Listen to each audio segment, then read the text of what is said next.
Okay, I have a couple little things to go through.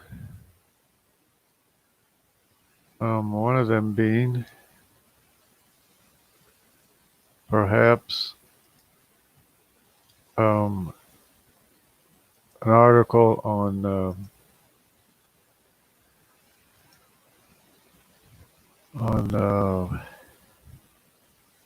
inflation, or actually, yeah, the inflation, the expansion, or the Big Bang.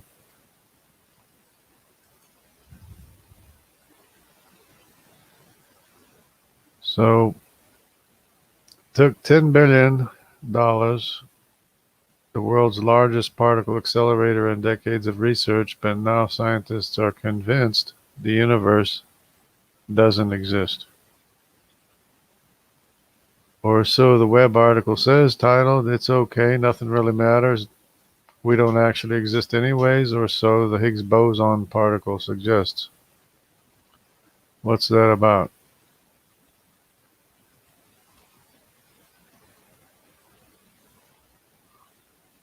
Okay, basically what it is that their two observations don't coincide correctly. Maybe somebody can go through this and read it and explain it to better than me, better than what I'm saying here. But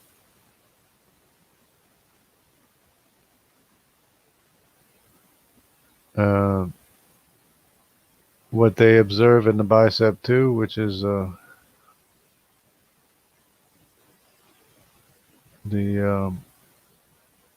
CMB, has to do with the CMB. They're indicating the primordial gravitational waves soon after the Big Bang.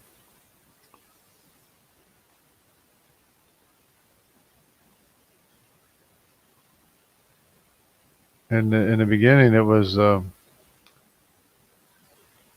evidence of the Big Bang was the CMB.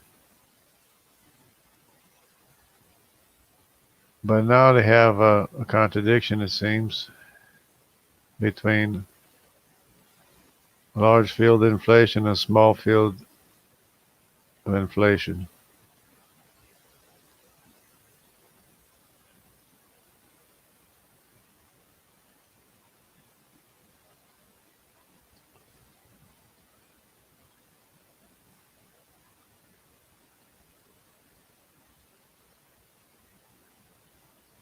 Okay, I'm kind of really going through this, skipping through this really fast. So I'm saying somebody else can maybe read through it and explain it better than me. But anyway, let's see if we can get the gist of it here. Concept of inflation was motivated not by science but by a philosophical argument to explain the universe we live in without a creator, an intelligent designer. So it seems that every scientific endeavor is to disprove God. Look at this. The inflationary claim is more spectacular because it was even more unexpected. Inflation was Alan Guth's attempt to explain why the early universe after the Big Bang was so very flat, which is to say that the force of the explosion matched the force of gravity to 1 part 10 to the 60th.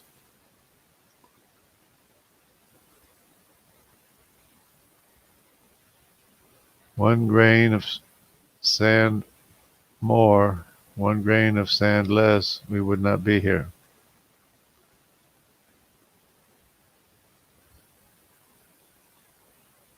Okay, it seems like everything, uniformitarianism, was an attempt to disprove or contradict catastrophism. Evolution was an attempt to disprove creation. Whereas Big Bang is no different. It's an attempt to prove a natural cause for natural things, which is absurd to begin with.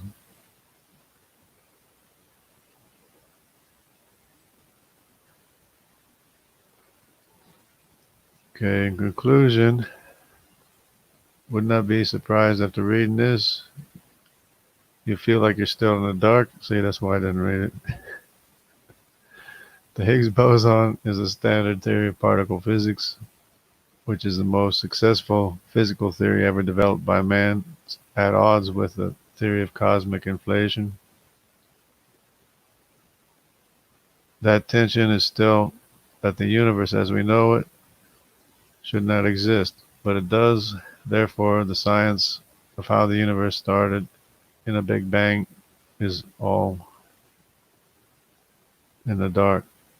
I could think of something else to say, but this is against the case of where cosmic inflation must be given essential help to survive.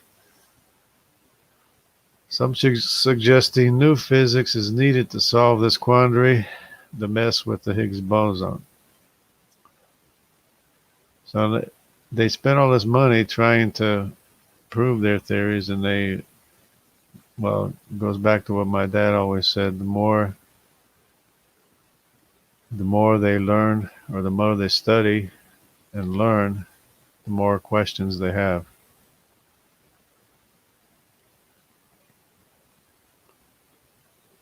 The Big Bang paradigm is believed as fact. So one more new unknown must be invented that allows the universe to exist. Well, for everything that they find out the answer to, which is what my dad said, they have many more questions that need to be answered.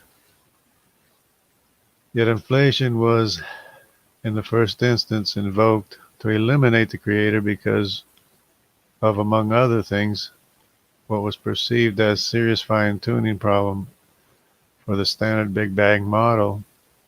But the inflation scenario is that favored by bicep 2 data is disfavored by the God particle, the Higgs boson. However, the Higgs boson detection has now been put at a confidence limit of 99.99999%, which is much higher than that for the detection of the CMB inflation via the signature of the gravitational waves, which has now been thrown into doubt. I think the signature of the primordial gravitational waves are the polarization of the light or something like that. So they were looking at the polarization of the light.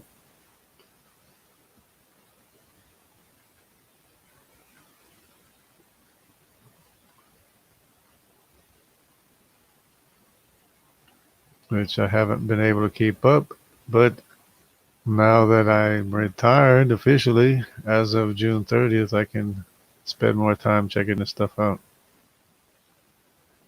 Because I was always interested in science, but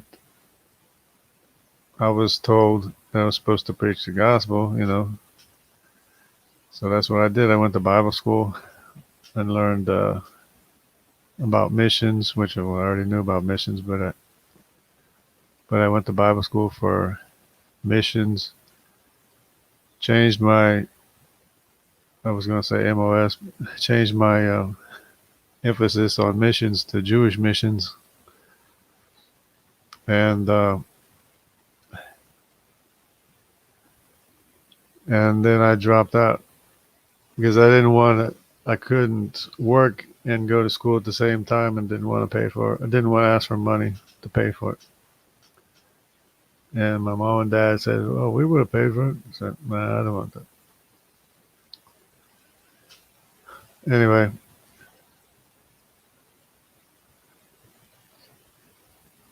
not that it really makes a big difference, but just the way I felt. So then eventually I did go to the army, became a mechanic, had um, the the Army training, whatever. Came back to New Jersey. Went to Newark. Got a job. Went from one job to another job to another job to another job. You know, even had a job at Ryder Trucks as a mechanic. But they were, back in the day, they were partying animals. I mean, they made a lot of money. I guess they did fairly decent mechanic work, but they would spend their money on, cocaine and parties and everything. And I said, I don't want nothing to do with it, and I quit. And so then I bounced around a little bit more, and then finally I got the job I got now that I'm retired from after 30 years. And so now I don't expect to work anymore for anybody else. I work for myself and do my own work. I'm not going to work for anybody else. And I'm 62 years old. So that's not too bad, I guess. Earned my freedom at 62 years old. That's not too bad. It used to be people would work 4 to 6 years to earn their freedom. They would buy a plot of land, and then they would be free and work for themselves. Now people work their entire life and still have to work the rest of their entire life. And many people don't even retire because they got to pay bills or something. I don't know. Or they feel like working. But anyways, let's listen to Ian Juby here. Anybody knows Ian Juby? He's a great Canadian young earth creationist. Has his own ministry. I think this is almost entirely his own doing.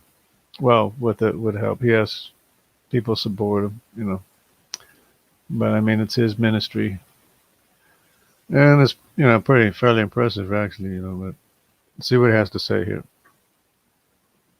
Oh.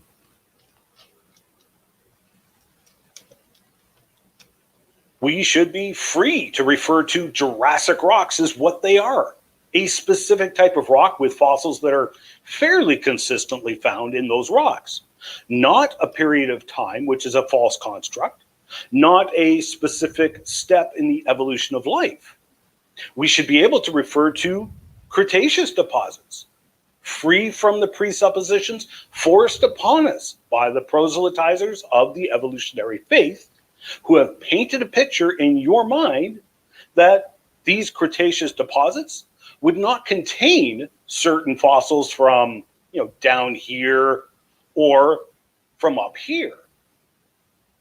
We should be free to refer to the actual fossil finds and say Carboniferous rocks, without having those fossils immediately cast into the trash bin by disbelieving adherents of evolutionary mythology, simply because the discovery flies in the face of the evolution myth. Wait a minute.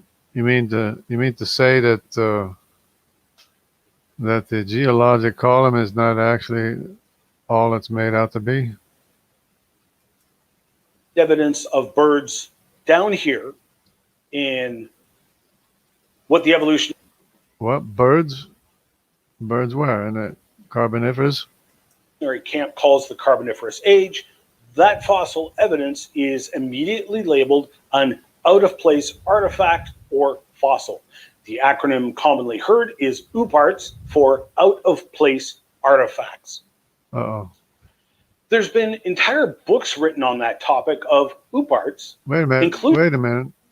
Isn't the claim that if there was one fossil out of place, it would just throw the whole evolutionary timeline out of sync and disprove it? I was sure that I heard that many, many times from many, many evolutionists. from secular sources, like books from the Sourcebook Project Library by the late William Corliss, or Forbidden Archaeology, a fantastic book which was a tome in itself, finding fossil evidence of birds way down here. Wait a minute. What do you mean birds in what? In the Carboniferous? Where birds were not supposed to have evolved until hundreds of millions of years later, No, you got to be kidding. defies the common cliche of the evolution myth that birds evolved from the dinosaurs. As such, those Carboniferous bird fossils would be deemed out of place.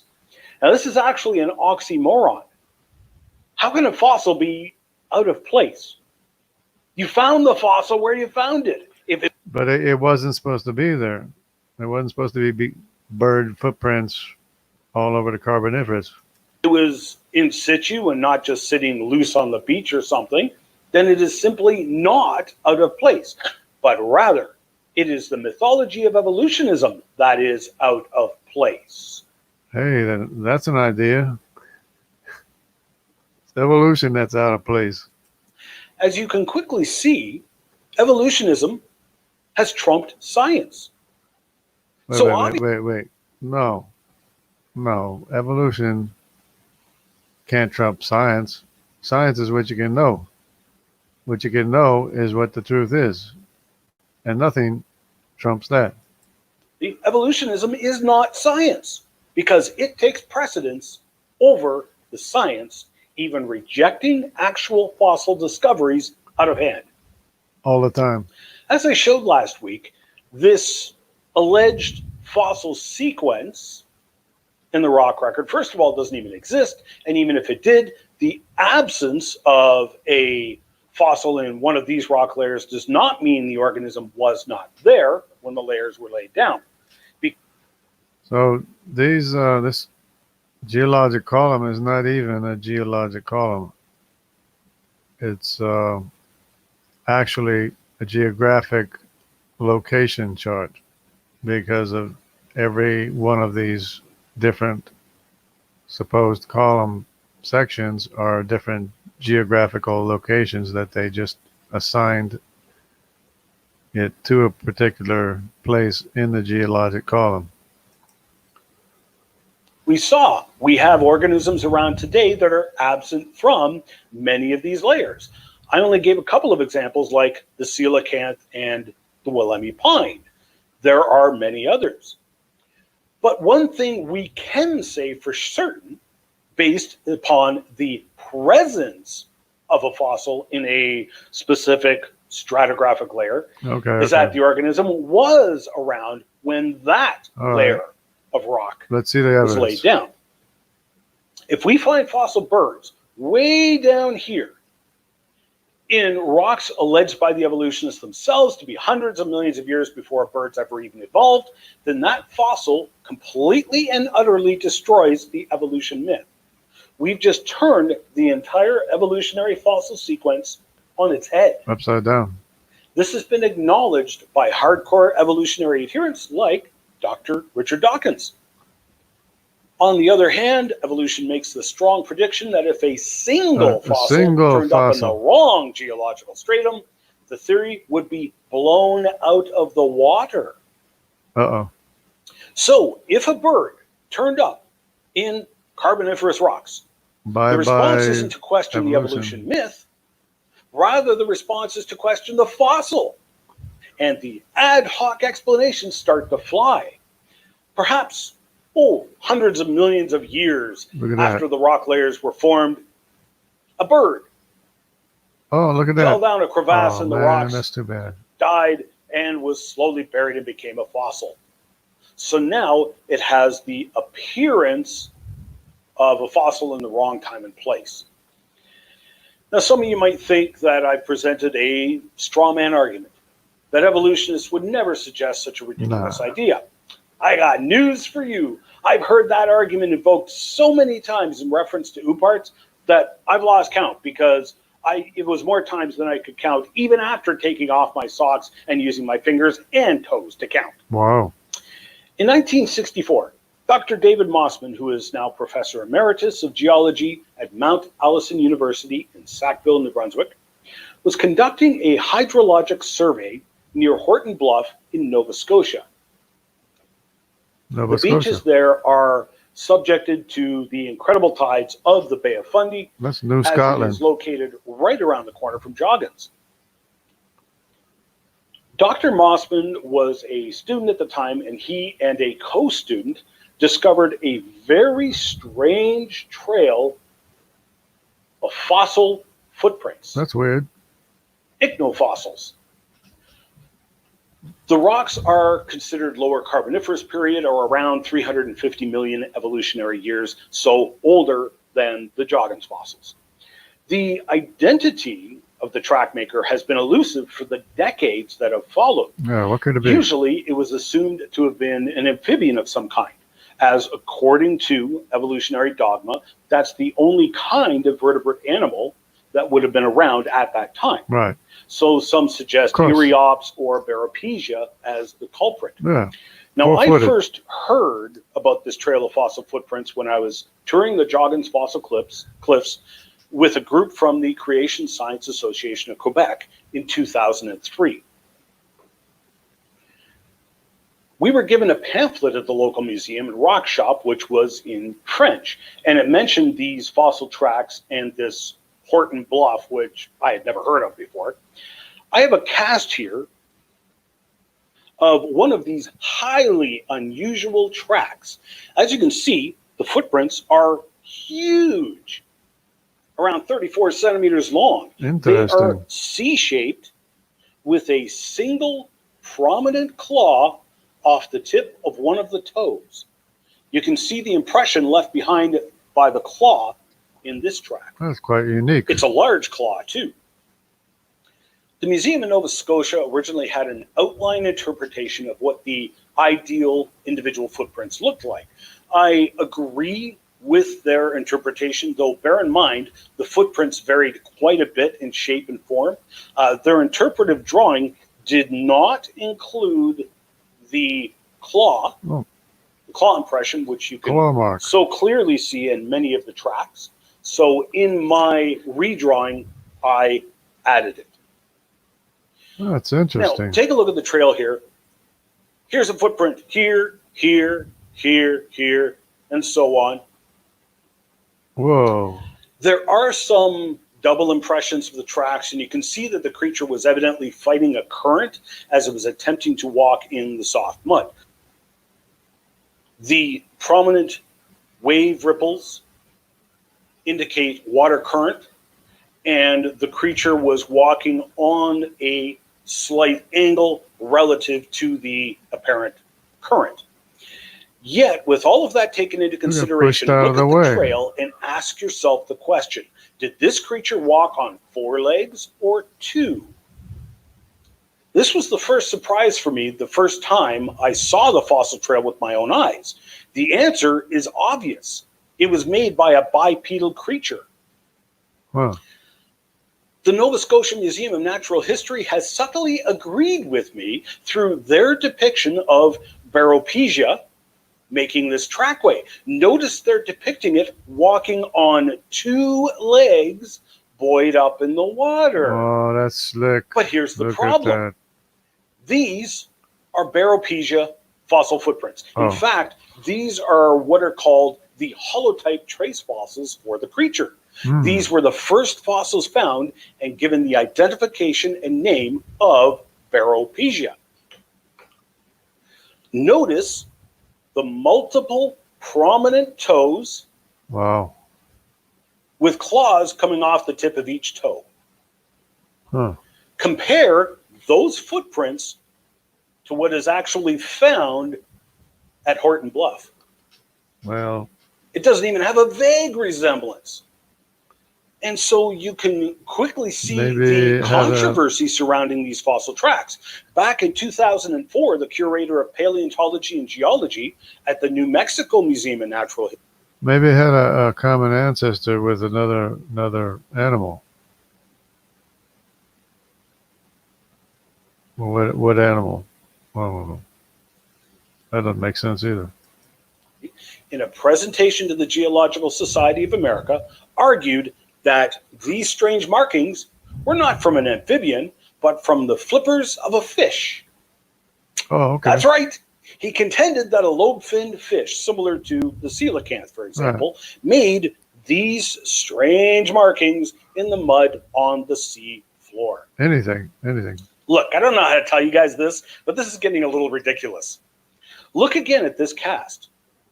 It's clearly a very large creature which made some very deep impressions. It has two large toes, only one of which has a single large and prominent claw off the tip of the inside toe on each foot.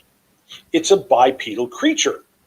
Why are these very smart people struggling with the identity of this track maker and making illogical and even ridiculous suggestions as to who made this trail of fossil footprints? Can't be that hard. How hard can it be to figure that out? It is because of their evolutionary preconceptions and dogma. I believe I've identified the track maker. Yeah. Oh. Immediately, most people's minds reject this suggestion. Why? Because those rock layers are 350 million years old and ostriches have not yet evolved. Let me emphasize this point because guess what? There is no other reason to doubt that identification. There's a bird not a single shred of a reason to doubt it. There's a bird that has a fully formed bird keel. The footprints are a dead ringer match to the modern day ostrich. And yes, you most certainly can identify a creature by its footprints. Just talk to any skilled animal tracker.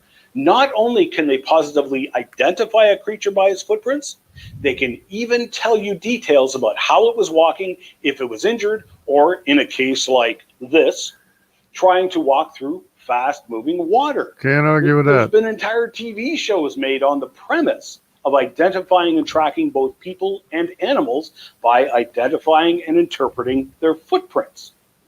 Ostriches are large bipedal animals which have two large toes with a large claw off the tip of only one toe, the inside toe.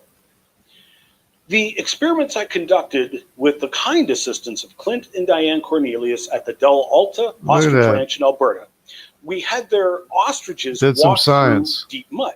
An unusual phenomenon took place when walking in deep soft mud. Observational science. The ostriches rotated their feet, and the second smaller toe would make a large impression, sometimes even larger than the impression left by the larger primary toe.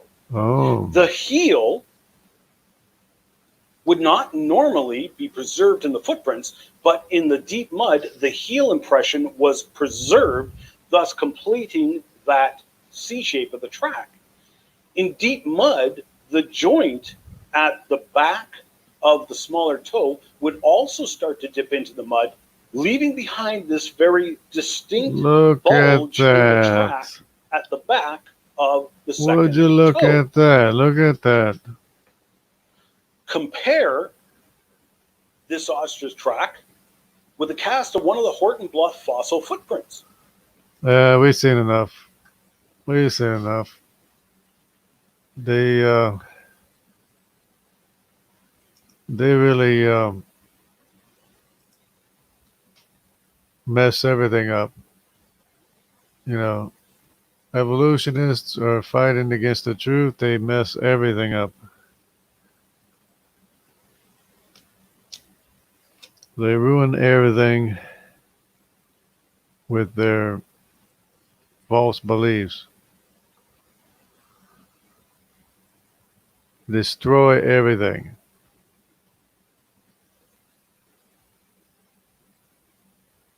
They destroy everything. Because they hate the truth. They just hate the truth.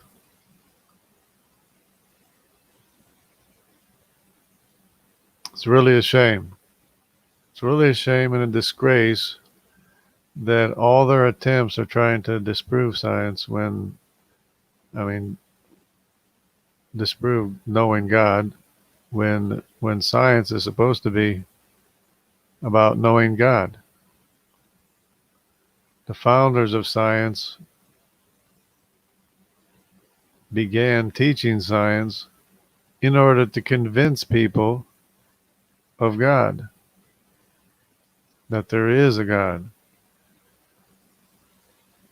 So, human nature being what it is, always turns around and uses something that's supposed to be for the good and turns it around into something bad.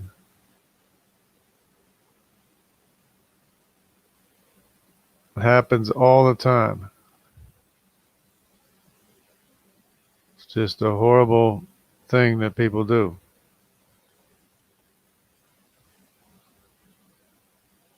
Because they can't even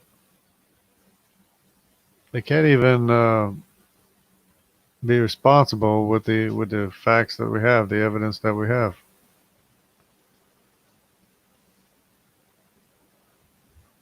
Anyway, so here I am calling out the evolutionist again, believers in nature.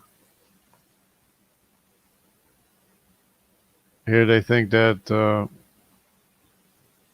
there's evidence of a Big Bang, and when the evidence is, it always turns out to be the contrary.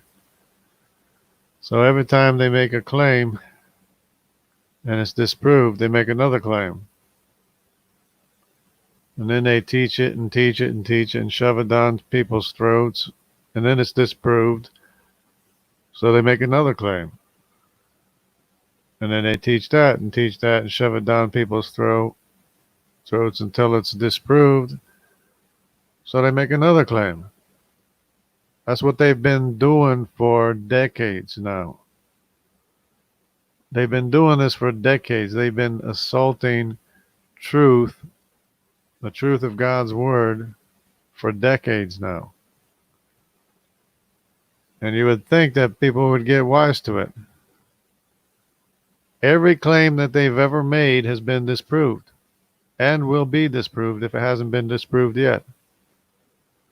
And they just make another claim. So the only thing that's evolving is their claims.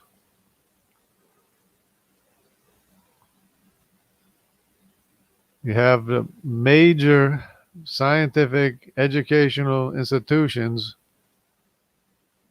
filled with people who hate God and are attacking God, and who hate Trump and are attacking Trump.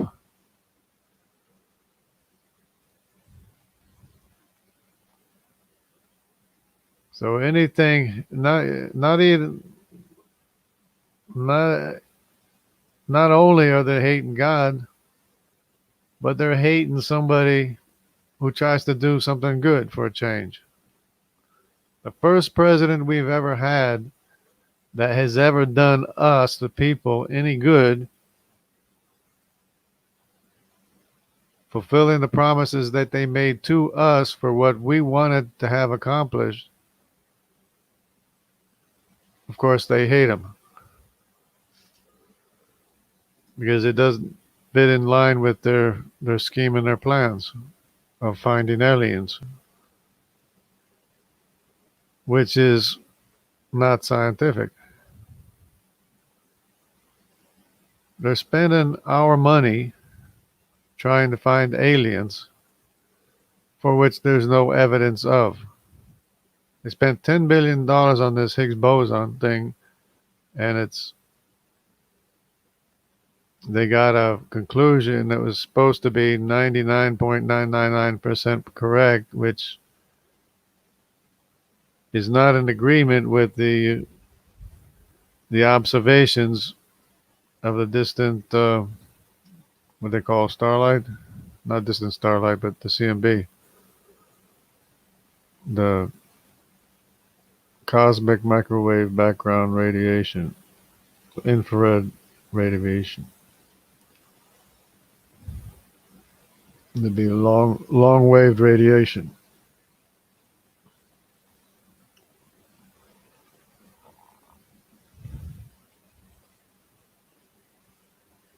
So they don't even know how the universe was made.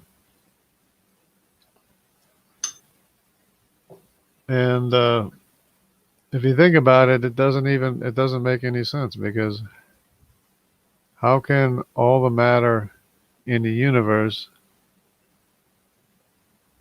overcome the gravity of all the matter in the universe and expand?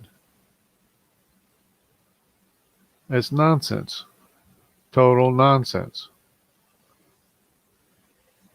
How about, let's say God made the universe, made all the stars and all the galaxies that are like tent poles around the universe, three-dimensional tent poles stretching time and space into the black holes around the universe and dilating time and space as we know it today. The rate of time and the measure of distance that we have today, that we observe today where we are. Of course, if we were somewhere else, it would be different. And that's another thing, is the parameters for defining the speed of light are time and distance. What happens if time and distance dilate? That's going to alter the speed of light, right? And yet they're saying that the speed of light doesn't change. But the speed of light doesn't change only for the purpose of the mathematics within a given frame of reference. Now, if you're in another frame of reference, it's not going to be the same speed of light. Now just think about it, and then maybe get back to me if you want. The speed of light is not the same speed relative to other places. Depends where you are. That determines what the speed of light is, depending on your measure of a second and your measure of a mile, which is not the same everywhere, because the measure of the second differs wherever you go, and the measure of a mile distance varies too. We've known about the dilation of time for decades now, and we just detected the dilation of distance with the gravitational waves using the interferometers to measure it, which is an awesome feat in itself. Anyway, it's just amazing how wrong the teaching of the evolution is, or even, uniformitarianism, naturalism, secularism, how wrong it is. And they'll just go on teaching it. They don't care. They don't care about facts. They don't care about what the facts are. They got radiometric dating. They got radiometric dating that give different dates for different sediment layers. So what they have is different dates with hundreds of millions of years different from one water deposited sediment layer to another. So their own radiometric dating disproves their method of dating, because you can't have millions of years between water deposited sediment layers. This is why I question people's IQ. This is why I question their IQ. I don't want to start calling them names or anything, but you have to get their attention. they're saying that one layer is a certain age, and the next layer above it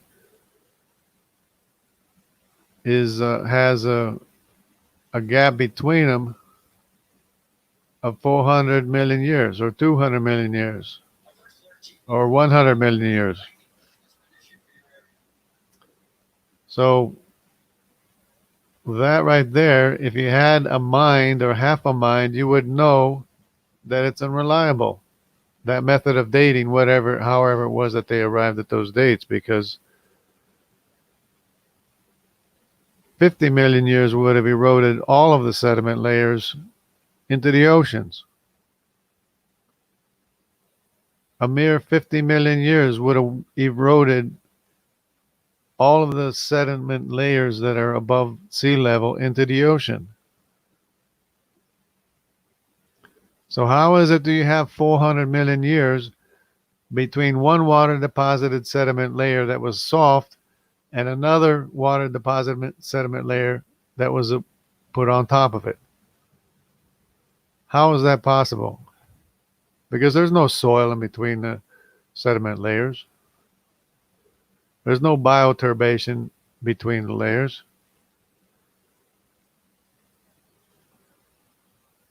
It's not possible. So it's wrong to begin with.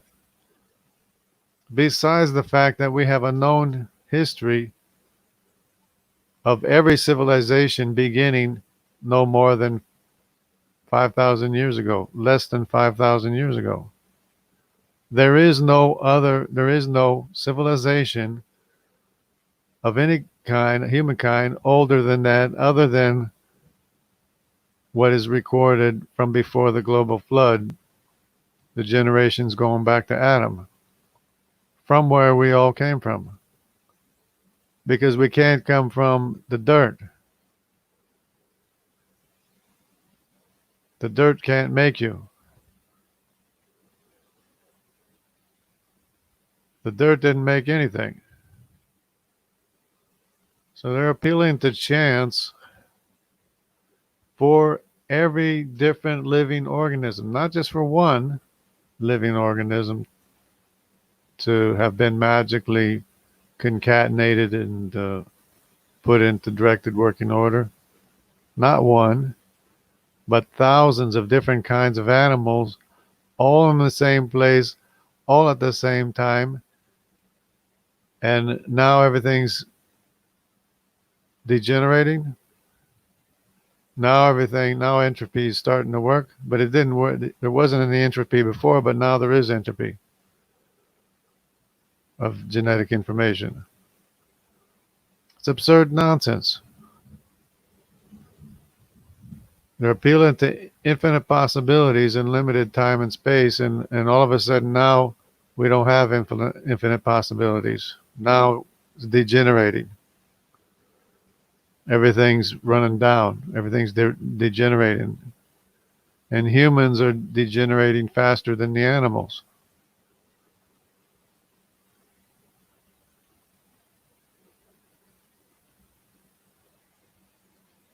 I mean, it's kind of obvious, but that's what the evidence is showing.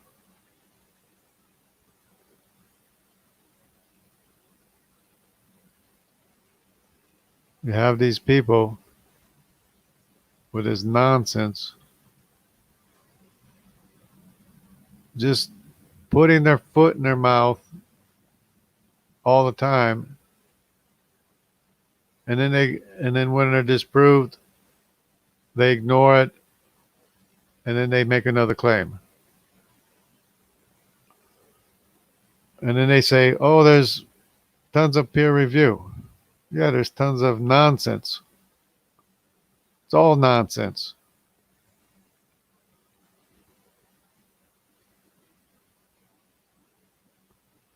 It's all nonsense.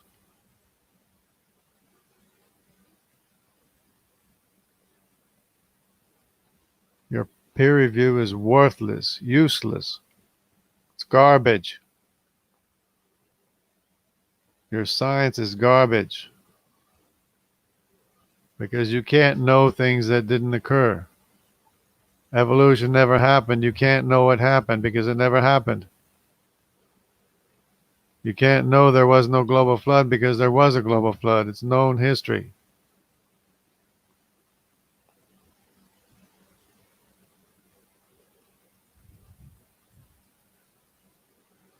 These people are just annoying. And they want to call themselves scientists, specialists. Specialists that make sure they make no mistakes. And if they made a mistake, if they ever made a mistake, then somebody would jump on it and get a Nobel Prize. Yeah, right. It's all rubbish. It's all garbage. It's all nonsense.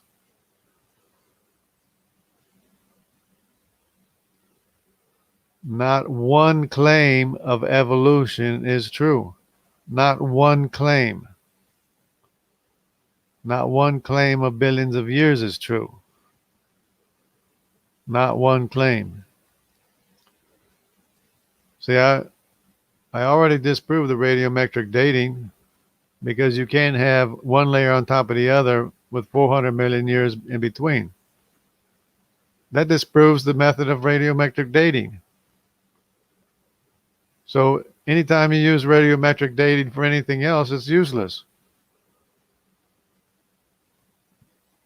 You people you can't even think. You can't even use your mind because you have a different objective, a different idea of what the truth is. And you don't want the truth to be true, you want your truth to be true. And that's the only reason why you come up with these claims, absurd, baseless claims, to try to prove your belief. It's called confirmation bias. You're trying to confirm what you already believe.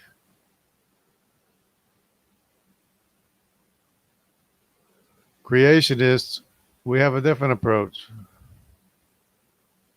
We know what happened. We look at the evidence and see it confirms what we know already happened from known human history, calendars, genealogies, historical records. You can't make those things up. Can't make them up. You can't make up the Greek civilization or the Sumerian or the Mayan or the Hindus. And they all have calendars going back 5,000 years. Or the Chinese. You can't make up those histories. And they all began at the same time. And we know where they all came from. Because Abraham was a Sumerian. And he was 10 generations from Noah.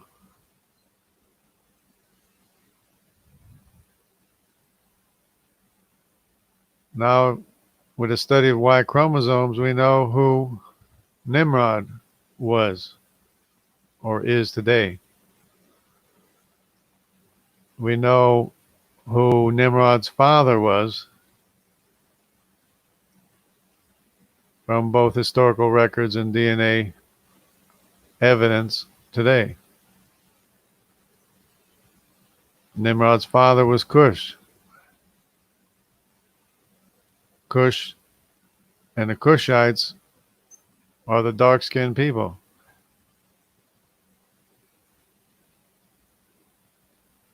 Not the Egyptians so much, and not so much the Phoenicians, but the Cushites are the dark-skinned people.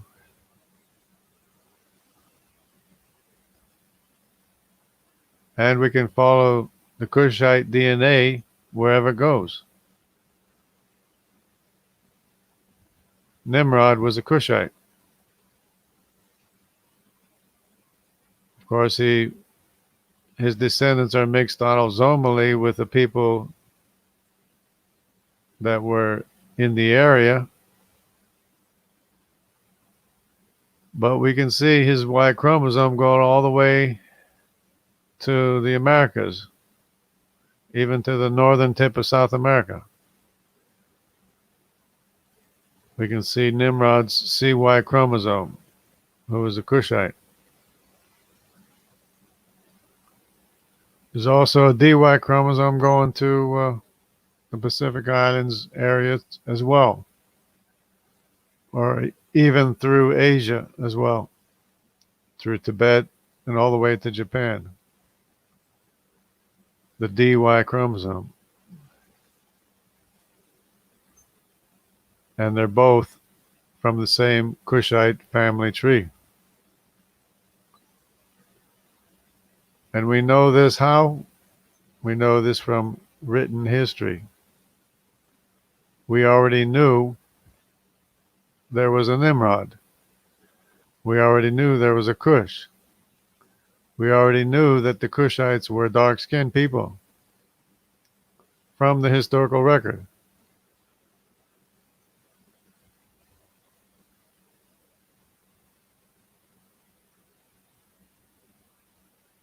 And you want to argue with what the known facts are. If you want to learn science, if you want to be a scientist, you have to learn known human history. And you have to study the DNA evidence and the Y chromosome, and you'll see that we didn't come out of Africa. People went to Africa from the cradle of civilization, which is the Babylon area, Tigris and Euphrates River.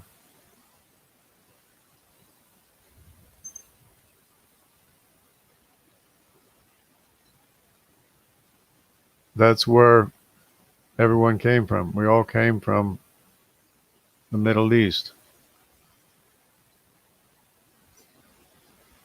And you can see where everybody spread out. They went to Europe, they went to Asia, they went to Pacific Islands, all the way to Australia. Different people, different families to different places from the plains where people were living, where people first settled, plains of Shinar or whatever it was.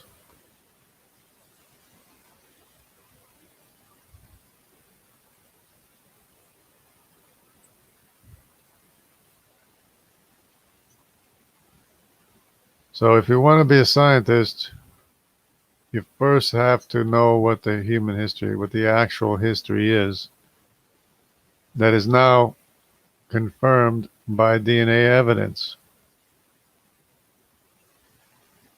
It's confirmed by DNA evidence. All the descendants of Abraham are either J or maybe I.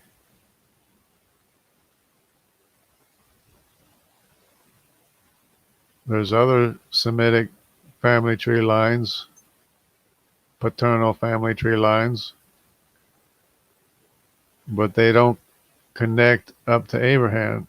They go all the way back to the beginning, from the time of Noah's son Shem. So there's different sons of Shem that went to different places that have their own family tree. And Abraham is the father of all the Arabs and Jews, and even people that Israelites that got lost in Europe.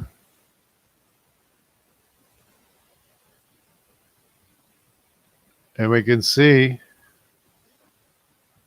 that they belong all on one tree. They all belong to the same tree. Cushites belong to their family tree. Mitzrayim, which is Egypt, has its own family tree.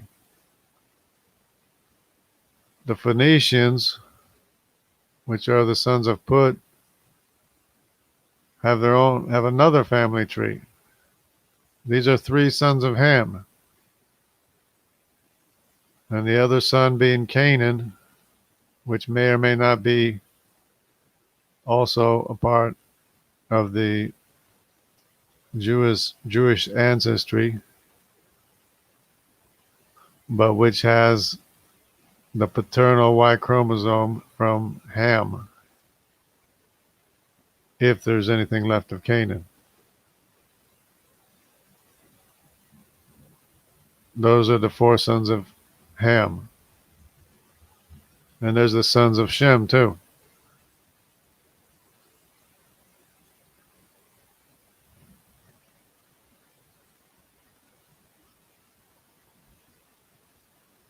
Who had different sons. Abraham being one of the descendants of Shem, who, they're called Shemites or Semites to this day. So we have many branches, or going all the way back to the root of the Semitic family tree, going back to the progenitor of the Semitic family tree, which is Shem. That's why they're called Semites, because they're the sons of Shem. Shemites, Cushites, Hamites, Japhethites. And the Japhethites, of course, are the Europeans and the Asians.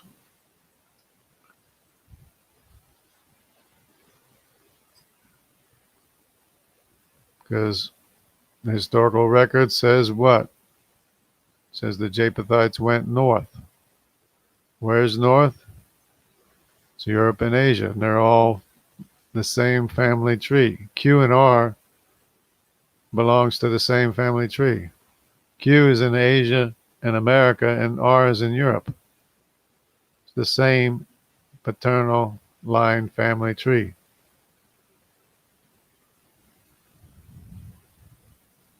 It's like a code that identifies who you are.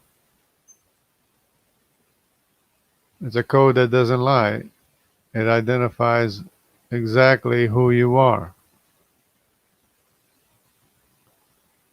If you have a CY chromosome, you're a descendant of Nimrod.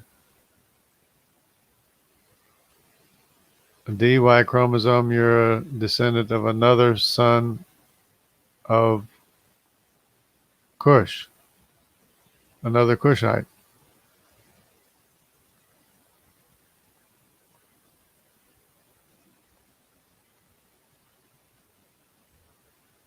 These people are so annoying, and they teach this nonsense to lie to people, to get kids all confused, and to turn people away from God. They're in this fight against God because they hate God. They're fighting against God. God, who they say doesn't exist. They're fighting against him. They hate him because they hate the truth. They hate reality. They don't like reality the way it is. They don't like science being what it is. They want to distort science and make it say what they want it to say. But it's not working.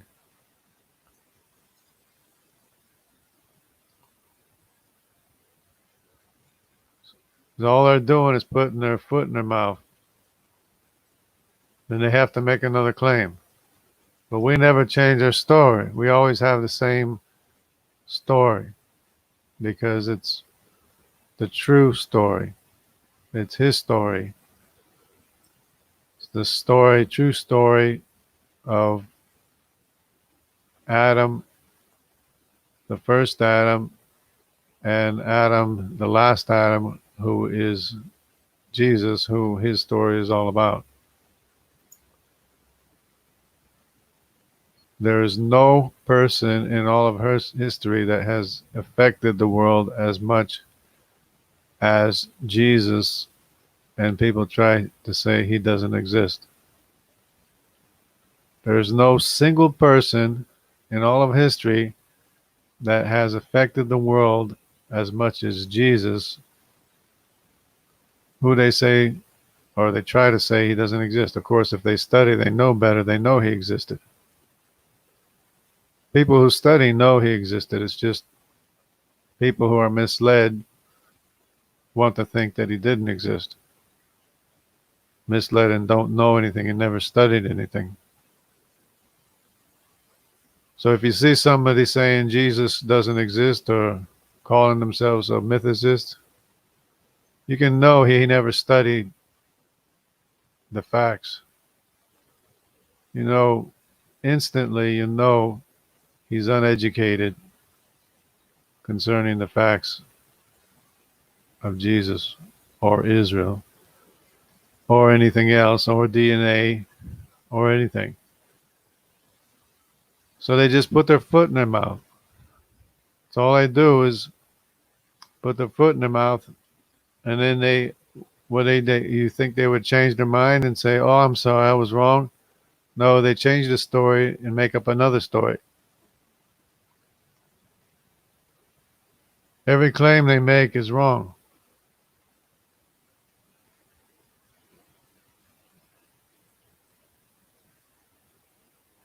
Because every claim they make is against the truth. Because they hate the truth. So all they do is fight against God, fight against science. They pervert science, distort science. Because science is what you can know. The Bible is about knowing the truth, knowing that you can have eternal life.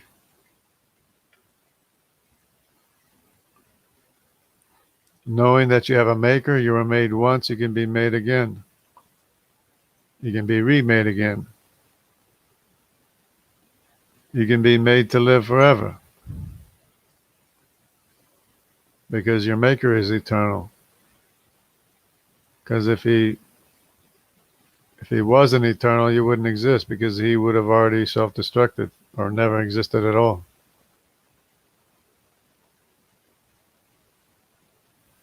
The fact that you exist proves you have a perfect maker and a perfect covering for you. And that your maker covered for you because nobody else can. This is all theology. If you think about it, you can understand it. But if you never were told about it, you'll be very confused and think all kinds of things that aren't true.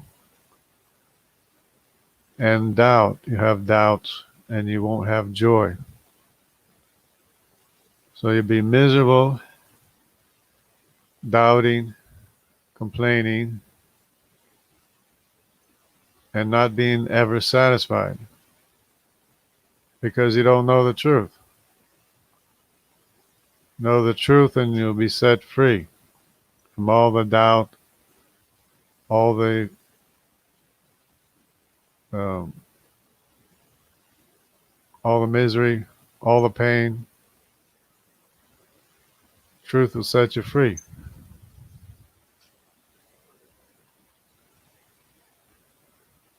And we get this constant bombardment from these so-called scientists who want to call themselves scientists, who deny what the facts are. You show them the facts, and they hate the facts, and they deny the facts, and they'll make up their own facts. They'll make up their own history, contrary to what is written in the books, the historical records.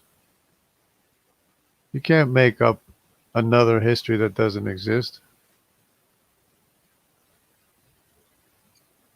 We know that there is a Hindu calendar that's 5,000 years old. We know there's a Mayan calendar that's 5,000 years old. We know there's a Chinese calendar that's 5,000 years old.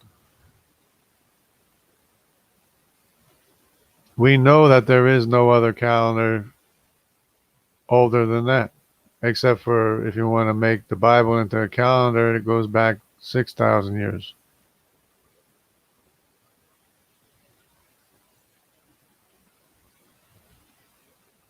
Because it has records from before the global flood, which was less than 5,000 years ago. We have historical records that are older than Noah. All the calendars seem to be based on Noah. We have historical records that are older than Noah. We have Noah's genealogy going all the way back to Adam. Who was the first created man, because man can't make or order itself, and no physical thing can make any directed working thing or program anything or write instruction that's not there. Unrelated mistakes will never write billions of bits of instruction that aren't there.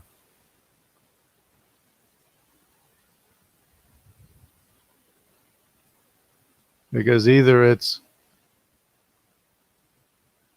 making living organisms or it's not. And it's not.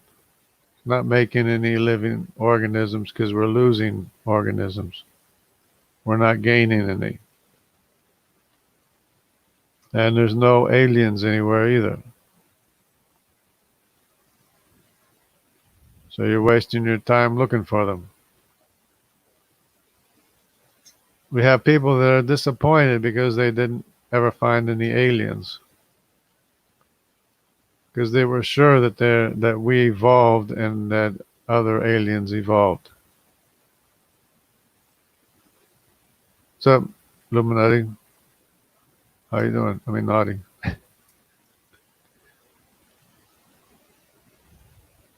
Aliens, you saw them, okay. I don't believe it. But yeah, they're fighting against God, who they say doesn't exist. They say Jesus doesn't exist, or some of them say, the uneducated ones say Jesus doesn't exist, and all of history hinges on the life of Jesus. You know, they say the Bible is not true, and yet we have a 7-day work week.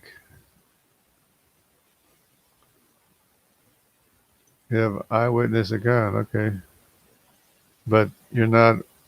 It's not the testimony of 2 or 3 witnesses, though. And if you have 2 witnesses, I'll put one in one room and another one in another room and see if you come up with the same story. See how consistent your testimony is. See, it's not hard.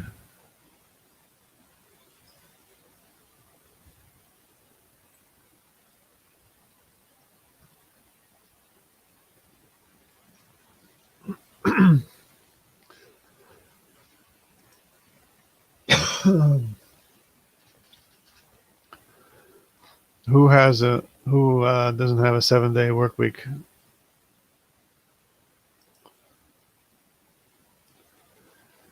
We got thousands of aliens that nobody saw. Yeah, like I said, you gotta have testimony of 2 or 3 witnesses, put you in a room, and see if you have the same story. It's just like you have tons of evidence of evolution. Where's your tons of evidence of evolution?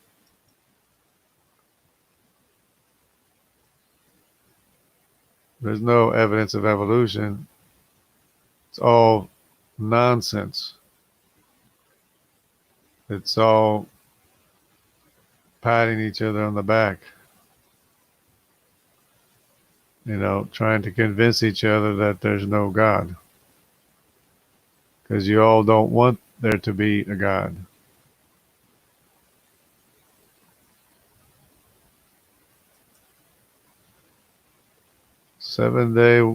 No, it's a 6-day work week with 1 day of rest. No, it's Sunday is the first day of the week, and then all the rest are numbered to 6. And then the 7th day, you're supposed to take a break and rest. I mean, it's for the purpose of you taking a break.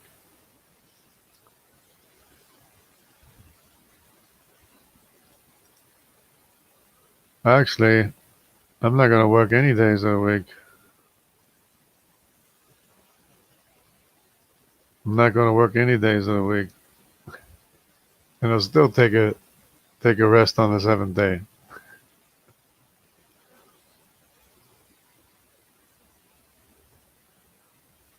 Because I'm off. I'm not a slave no more. I'm free. I earned my freedom. It used to be they worked 4 to 6 years to earn their freedom. I'm free after working 40 years. Oh, okay. Take it easy. All right, take it easy, Illuminati. Be safe. Wear a mask. So, yeah, I guess I spent too much time talking about scientists that are fighting against God. But sometimes you have to vent, I guess. And I'm probably using up my time. I might not be able to broadcast for a few days in a few days. But it's today.